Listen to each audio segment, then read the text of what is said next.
नमस्ते प्रणाम। हम रिंकी शर्मा। हमारे यूट्यूब चैनल पे आप लोग के स्वागत बा। हम रउआ लोग के बीच एक छठ व्रत के गीत लेके आइल बानी। अच्छा लगी तो लाइक और कमेंट और शेयर जरूर करब और कमेंट में बताइब कि हमार छठ व्रत के गीत आप लोग के कैसन लागल। छोटी मोटी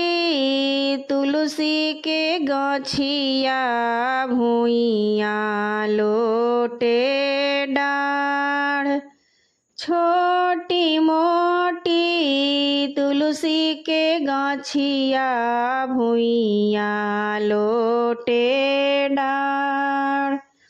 ताही तरवा बाझिन बिटियुआ रोवे असुवन धार, ताही तरवा बाझिन बिटियुआ रोवे असुवन धार, सब कर डलियवा छठी माई लीह लू बटोर, अरे सब कर डलियवा छठी माई लीह लू बटोर, बाझिनी डलियवा छठी माई ठह रे तामाय, अरे बाझिनी डलियवा छठी माई ठह रे तामाय, हंसत खेलत लोगवा छठी माई घरवा चली जाए, हंसत खेलत लोगवा छठी माई घरवा चली जाए, छतिया धुनत हो बाझिन रोवे असुवन धार, छतिया धुनत हो बाझिन रोवे असुवन धार, अरे कबो नाही बुझलू छठी माई बझिनी के हो दुख, अरे कबो नाही बुझलू छठी माई बझिनी के हो दुख, लेहूँ लेहूँ बाझिन बिटियुआ भरल गोद हो पूत,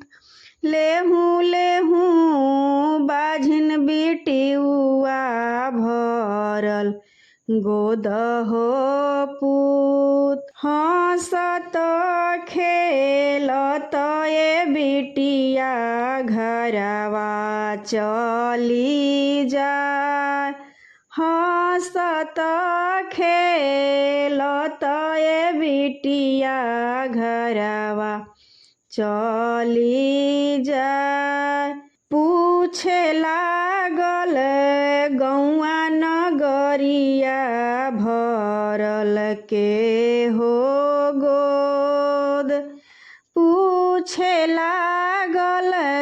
गौआ नगरिया के हो भरल गोद, हमरो छठिया हो माई भरी देली हो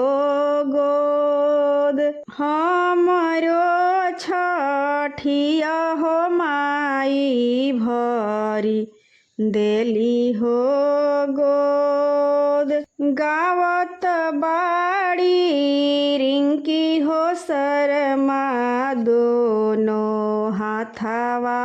जोड़, गावत बाड़ी रिंकी हो शर्मा दोनों हाथवा जोड़, बाझिन के घरवा छठी मैया कई देलू अंजोर, बाझिन के घरवा ये छठी मैया कई देलू अंजोर। छोटी मोटी तुलसी के गाछिया भुइया लोटे डार। छोटी मोटी तुलसी के गाछिया भुइया लोटे डार।